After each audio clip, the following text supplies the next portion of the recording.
Welcome to me ఇంటి నేస్తం Lavanya. Upcoming రివ్యూలోకి వెళ్ళిపోదాం. రమాదేవి చామంతిని ప్రతి విషయంలోనూ టార్చర్ చేస్తూ ఉంటుంది. చామంతి చేతికి కుడి చేతికి దెబ్బ తగిలినా ఆ చేత్తోనే అందరికీ కాఫీలు ఇవ్వమంటూ తన బాధని ఏడుపుని చూస్తూ క్రూరంగా నవ్వుకుంటూ ఉంటుంది. ఇక చామంతిని రోజా కూడా ఒక ఆట ఆడుకోవాలని, చామంతి ఇందాక హడావుడి పడుతూ ఇక నా రూమ్ అంతా మేకప్ కిట్స్ అన్నీ చిందరవందరగా పడి ఉన్నాయి, కొంచెం సర్ది పెట్టవా అని అంటుంది. ఇక చామంతి బాధగా తన రూంలోకి వెళ్తూ ఉండగా రోజా అనుకుంటుంది, చామంతి మా అత్తగారి దగ్గర నేను విలువగా పరువు ప్రతిష్టగా ఉండాలి అంటే నువ్వు ఈ కొంపల నుండి వెళ్ళిపోవాలి. అందుకే మా అత్తగారికి సహాయం చేస్తాను అని చెప్పి ఇక చామంతి రాసినట్టు ప్రేమ్కి ఒక లేఖ రాసి అక్కడ పెడుతుంది రోజా. ఆ లేఖని ప్రేమ్ చదివి చామంతి తన కోసం ఎదురు చూస్తుందని చెప్పి వస్తూ ఉంటారు. రోజా వదిన అనగానే నీకోసం చామంతి వెయిట్ చేస్తుంది ప్రేమ్ అని అంటుంది రోజా. ఎక్కడా అని అడగగానే నా రూంలోనే, కింద అత్తయ్య వాళ్ళు అలాగే నిషా వాళ్ళ ఫ్యామిలీ అంతా ఉన్నారు, ఏదైనా మాట్లాడాలంటే ఇప్పుడే మాట్లాడుకోండి, లేకపోతే అత్తయ్య చూస్తే బాగోదు అని అంటుంది. థ్యాంక్ యూ సో మచ్ వదిన అని చెప్పి ఇక ప్రేమ్ కరెక్ట్గా చామంతి ఉన్న రోజా రూమ్కి వస్తారు. బాబు మీరేంటి అని అంటుంది. చామ్ ప్లీజ్ చామ్ నా మాట విను, నన్ను అర్థం చేసుకో అనగానే ఆపండి బాబు, ఏం చెప్పాలని, మీకు నిషా అమ్మకి ఎంగేజ్మెంట్ పూర్తయింది, ఇంకొన్ని నెలల్లో మీకు తనకి పెళ్ళి. ఇప్పుడు నాకు ఏదో చెప్పాలని అస్సలు అనుకోవద్దు, మీది నిజమైన ప్రేమే, మీరు నాకు అబద్ధం చెప్పలేదు, మీ ప్రేమని నేను అర్థం చేసుకోవాలి, అంతే కదా బాబు అని అంటుంది. చామ్ నన్ను అర్థం చేసుకో, నేను ఎందుకు డ్రైవర్ బాబునని చెప్పాలంటే నువ్వు నాకు దూరం అవుతావని అనగానే చూడండి ప్రేమ్ బాబు, అయిపోయిందేదో అయిపోయింది, నా చదువు నేను చదువుకుంటాను, మా నాన్న జైల్లో ఉన్నారు, మా అమ్మ మా నాన్న కోసం పరితపిస్తుంది, నా బాధను కూడా మా అమ్మ చూసిందంటే తన గుండె తట్టుకోలేదు, ఇక నాకు ఓపిక కూడా లేదు, నన్ను వదిలేయండి, ఈ పనిదానిలాగే చూడండి అని అంటుంది. చామ్ నువ్వు లేకుండా నేను బ్రతకలేను, నువ్వంటే నా ప్రాణం, నా ప్రేమని నువ్వు అర్థం చేసుకోకపోయినా పర్వాలేదు, నన్ను దూరం పెట్టద్దు చామ్ అనగానే బాగుంది బాబు, గిల్లి జోల పాడుతారు అంటారు కదా, ఇప్పుడు నిషా అమ్మతో ప్రేమ ఎంగేజ్మెంట్ చేసుకొని నన్నొచ్చి ఇలా బ్రతిమలాడుతున్నారు, ఏమనుకోవాలి అంటే పెళ్ళయ్యేదాకా నాతో స్నేహం పేరుతో ఇంకేదో జరిపించాలనుకుంటున్నారా అనగానే చామ్ అని చెప్పి చెయ్యి పైకెత్తుతాడు ప్రేమ్.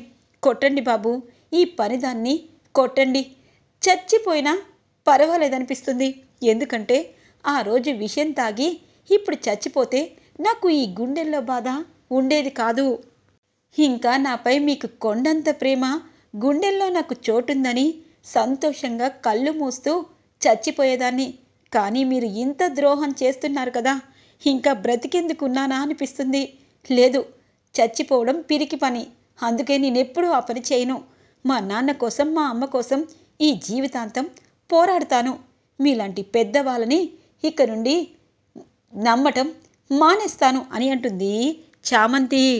ఇక రోజా అయిపోయేవే చామంతి, ఈరోజు నిన్ను బయటికి గెంటేయడం గ్యారంటీ అని చెప్పి కిందికి వస్తూ అత్తయ్య అత్తయ్య అని అంటుంది. ఏమైంది రోజా అనగానే చామంతి చూసారా, మనందరి కళ్ళు గప్పి నా రూంలో ప్రేమ్ ఉన్నాడని అక్కడికి వచ్చింది అనగానే ఏంటి ప్రేమ్ ఉన్నాడని వచ్చిందా అనగానే సారీ ప్రేమే చామంతి దగ్గరికి వెళ్ళాడు అని చెప్పి అంటుంది. ఒక్కసారిగా నిషా ఫ్యామిలీ ఇటువైపు రామాదేవి షాక్ అయిపోతారు. రోజా అబద్ధం ఆడకు, ఇక్కడ నిషాకి ప్రేమ్కి ఎంగేజ్మెంట్ పూర్తయింది, ఇంకొక నెల రోజుల్లో పెళ్ళి కూడా, ప్రేమ్ ఎప్పుడూ అలా చేయడు అనగానే అత్తయ్య నేను అబద్ధం చెప్పేటట్టయితే ఇక్కడికి ఎందుకు వస్తాను అని అంటుంది. సరే అందరం వెళ్దాం పదండి అని చెప్పి ఇక రామాదేవి అందరూ కలిసి రోజా రూమ్ దగ్గరికి వస్తారు. ఇటువైపు ప్రేమ్ చామంతి, నిజమే, నిన్ను మోసం చేశాను. అందుకే నువ్వు ప్రశాంతంగా ఉండు. నిషాతో నాకు పెళ్ళి ఇష్టం లేదు. నేను చచ్చిపోతాను అని అంటారు. బాబు, వద్దు, అలా అనద్దు. ఎందుకంటే మీ అమ్మగారి మాట కోసం మీరు నిషాని పెళ్లి చేసుకోవాలనుకుంటున్నారు. నేను మా నాన్నని జైలు నుండి బయటికి తీసుకురావడం కోసం నేను ఇలా నా ప్రేమని చంపుకుంటున్నాను అంతే అనగానే, చామ్, నా ప్రేమను నువ్వు అర్థం చేసుకున్నావు. నన్ను నువ్వు ప్రేమిస్తున్నావు. కానీ నిషాతో నేను ఎంగేజ్మెంట్ అయ్యిందని నన్ను దూరం పెడుతున్నావు. వద్దు, మనిద్దరికీ ఈ అందరితో వద్దు. మనిద్దరం దూరంగా వెళ్ళిపోదాము, ప్రశాంతంగా ఉందాము అని అంటారు. బాబు, జరగని దానికి గురించి ఆలోచించి మీ టైం నా టైం వేస్ట్ చేసుకోవద్దు. కింద అందరూ ఉన్నారు, నేను వెళ్తున్నాను అని చెప్పేసరికి, చామ్, నన్ను నమ్మవా అని చెప్పి చెయ్యి పట్టుకుంటారు. బాబు, చెయ్యి వదలండి అని చెప్పి అంటూ ఉండగానే తూలి చాంపై పడిపోతుంది చామంతి. ఇక ప్రేమ్, చామంతి ఇద్దరూ బెడ్పై ఒక్కసారిగా పడిపోతారు. అప్పుడే రమాదేవి కుటుంబ సభ్యులందరూ డోర్ తెరుచుకొని చూసేసరికి చామంతి, ప్రేమ్ ఇద్దరూ ఇక బెడ్పై పడుకొని ఉండడం చూసి రోజా సంతోషంగా, అమ్మయ్య, ఎలా ఉండాలో అలాగే ఉండారు, ఈరోజు చామంతి బయటికి వెళ్ళిపోతుంది అని చెప్పి అనుకుంటుంది. ఇంతలో శ్యామల కుటుంబ సభ్యులందరూ చామంతిని, ప్రేమ్ని ఆ విధంగా చూసి ఒక్కసారిగా షాక్ అయిపోతారు. ప్రేమ్ అని అంటుంది రమాదేవి. రమమ్మ అని చెప్పి పైకి లేస్తారు. ఇక చామంతి కూడా తూలి పడిపోతూ ఉంటే ప్రేమే జాగ్రత్తగా తన్ని పైకి లేస్తారు. ఇక చామంతి దగ్గరికి వస్తుంది రామాదేవి. చెంప చెల్లుమనిపిస్తుంది. ఛీ, నువ్వొక ఆడదానివేనా, మనిషివేనా? పెద్దింటి కుర్రాళ్ళు దొరికారని ఇలా అందరూ ఉండగా ఇలా పాడు పని చేస్తావా? నిన్ను ఇంట్లో ఉండనిచ్చినందుకు నా కుటుంబాన్నే ఇలా పరువు మర్యాదలు తీసేటట్టు చేస్తావా అనగానే ఇంతలో హర్షవర్ధన్ వస్తారు. రమ, ఎందుకు అపార్థం చేసుకుంటావు? చామంతి ఎటువంటిదో నీకు తెలుసు. అలా ఎందుకున్నారు అన్నది అడిగి తెలుసుకో అని చెప్పి అంటారు. ఆపండి, ఇద్దరు ఆ విధంగా ఉంటే ఏం జరుగుతుందో తెలీదా అనగానే, రమా అమ్మ, నేను తప్పు చేయలేదు అనగానే, హాపు, నిజం చెప్పాలి అంటే ఇలాంటి వారికి అవకాశం ఇచ్చింది నువ్వు కాదు. పని వాళ్ళలాగా లేకుండా సొంత వారిలా చూసుకునేసరికి ఇప్పుడు దానికి నీ మీద ప్రేమ పుట్టుకొచ్చింది. నీతో అది తిరగాలనుకుంటుంది. ఇలాంటి దాన్ని ఇంట్లో పెట్టుకుంటే మన కుటుంబం పరువు పోతుంది హర్ష. దీన్ని ఇప్పుడే బయటికి గెంటేస్తాను అని అంటుంది రమాదేవి. అమ్మ, చామంతి అలాంటిది కాదు, అలాగే ప్రేమ్ బాబు అలాంటి వాడు కాదు అని చెప్పి అంటుంది. హే చంద్రిక, హద్దుల్లో ఉండకపోతే ఏం చేస్తానో నాకు తెలీదు అనగానే, రమ, ఎందుకు పీకల్లోతూ కోపంతో అరుస్తున్నావు? అమ్మ చామంతి, ఏమైంది అనగానే, బాబు అది కాదు అనేలోపు ఇంతలో నిషా, అంకుల్, నేను చెప్తాను. ఇదిగో ఈ చామంతి ఈ ప్రేమ్ని ప్రేమిస్తుంది.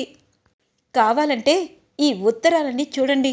ఇది లవ్ లెటర్ రాసి ఇదిగో పడవల రూపంలో బయటికి వదులుతుంది. ప్రేమ్కి తిన ప్రేమ అర్థం అవ్వాలని. నాతో ఎంగేజ్మెంట్ జరిగినా ఇది మాత్రం ప్రేమ్ని ప్రేమిస్తుంది, ఇలా తన వలలో వేసుకుంటుంది అని అంటుంది నిషా. హర్షవర్ధన్ ఒక్కసారిగా షాక్ అవుతారు. అది కాదు బాబు అనేలోపు, చామంతి, నిజం చెప్పు, మా ప్రేమ్ని నువ్వు ప్రేమించావా అని అంటారు. బాబు అనగానే, ఈ ఉత్తరాలు చూసి కూడా మీరు అలా అడుగుతారేంటి అంకుల్?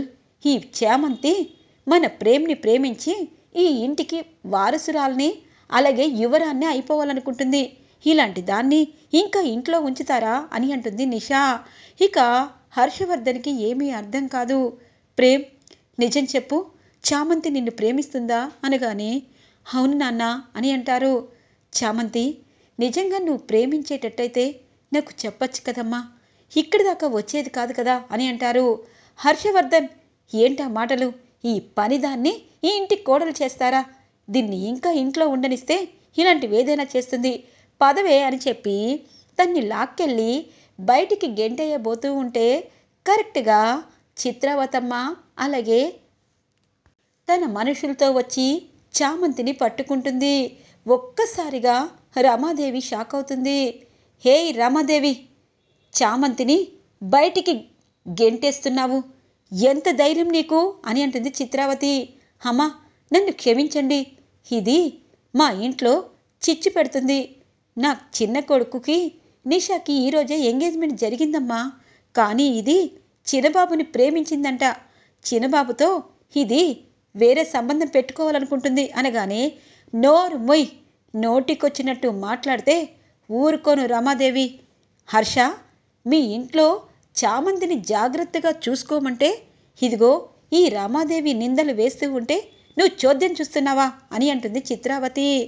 లేదమ్మా, చామంతి ప్రేమించింది, కానీ ఆ విషయం అనగానే, చామంతి ప్రేమించింది, మరి ప్రేమించలేదా అని అంటుంది చిత్రావతి.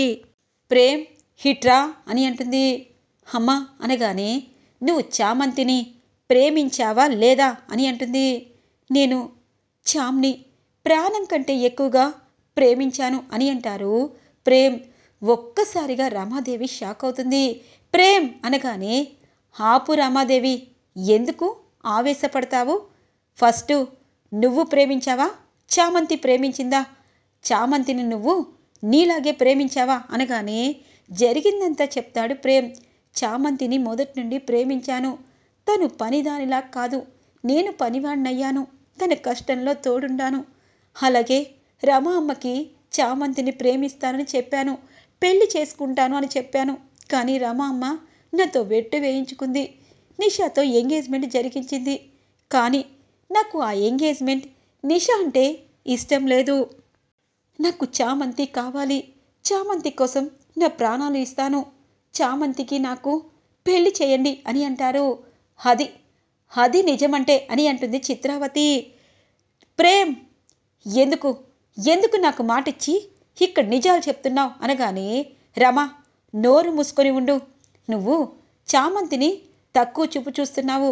ప్రేమ ఎప్పుడు ఎలా పుడుతుందో ఎవరికీ తెలీదు. చామంతిని మనస్ఫూర్తిగా ప్రేమిస్తున్న ప్రేమ్కి ఆ నిషాని ఇచ్చి పెళ్లి చేస్తావా? వాళ్ళిద్దరూ కలిసి సంసారం చేస్తారా? సుఖంగా ఉంటారా? పిల్లల జీవితాల కోసం తల్లిదండ్రులు ఆరాటపడాలి. లేని ఉన్నవాళ్ళు కాదు, తమ మనసుకి నచ్చి తనల్ని అర్థం చేసుకునే భాగస్వామి భర్త అయినా భార్య అయినా దొరికితే ఆ కుటుంబం, ఆ సంసారం సజావుగా సాగుతుంది. కానీ నువ్వు మాత్రం వాళ్ళ ప్రేమని వెక్కిరిస్తూ చామంతిని బయటికి గెంటేస్తావా? చూడు రమాదేవి, నిజాలనేవి తెలిసేదాకా ఇలాగే ఉంటాయి. నీకు అసలు నిజాలు చెప్తాను, నాతో పాటు రా అని చెప్పి ఇక తనని గదిలోకి తీసుకువెళ్తుంది చిత్రావతమ్మ. ఏంటమ్మా, ఎందుకిలా? నేను మీరు చెప్పినట్టే ఆ చామంతి గురించి ఆలోచించాను, కానీ నాకు దాన్ని పెళ్లి చేసుకోవడం ఇష్టం లేదు, నా ఇంటి కోడలుగా వద్దు అని అంటుంది. నోరు బాగా లెగుస్తుంది. చామంతి పనిదాన్ని అంటున్నావు, మరి నువ్వు కూడా ఒకప్పుడు రవణమ్మవు కదా, కానీ అది నేను ఎవరికి చెప్పలేదు. కానీ చామంతి ఎవరు అన్నది ఈరోజు నీకు స్క్రీన్లో చూపిస్తాను అని చెప్పి ఇక చిత్రావతి చామంతి జన్మ రహస్యాన్ని రమాదేవికి చెప్తుంది. చామంతి రాజావారి ఏకైక మనవరాలని తన్ని రామచంద్రయ్య అలాగే తను సీక్రెట్గా ఒక ప్లేస్లో ఉంచామని చామంతికి కూడా తెలియని తన జన్మ రహస్యాన్ని చిత్రావతి రమాదేవికి చెప్తుంది. తను ఒక యువరాణి, ఇలాంటి నీలాంటి వాళ్ళని 100 మందిని కొంటుంది, అంత కోటీశ్వరాలు, తను కోట్ల ఆస్తికి వారసురాలు. అలాంటి యువరాణి చామంతి నీ ఇంట్లో పనిదానిగా ఉంటే తన్ని తక్కువ చేసి చూపిస్తావా? ఇప్పుడు ఆ విషయం చామంతికి తెలిస్తే అసలు నువ్వేంటి అన్నది బయటకు వస్తుంది అనగానే ఇక రమాదేవికి ఫీజులు ఎగిరిపోతాయి. అంటే చామంతి యువరాణినా అని చెప్పి షాక్ అయిపోతుంది. ఈరోజు రివ్యూ ఇలా ఎండ్ అవుతుంది ఫ్రెండ్స్.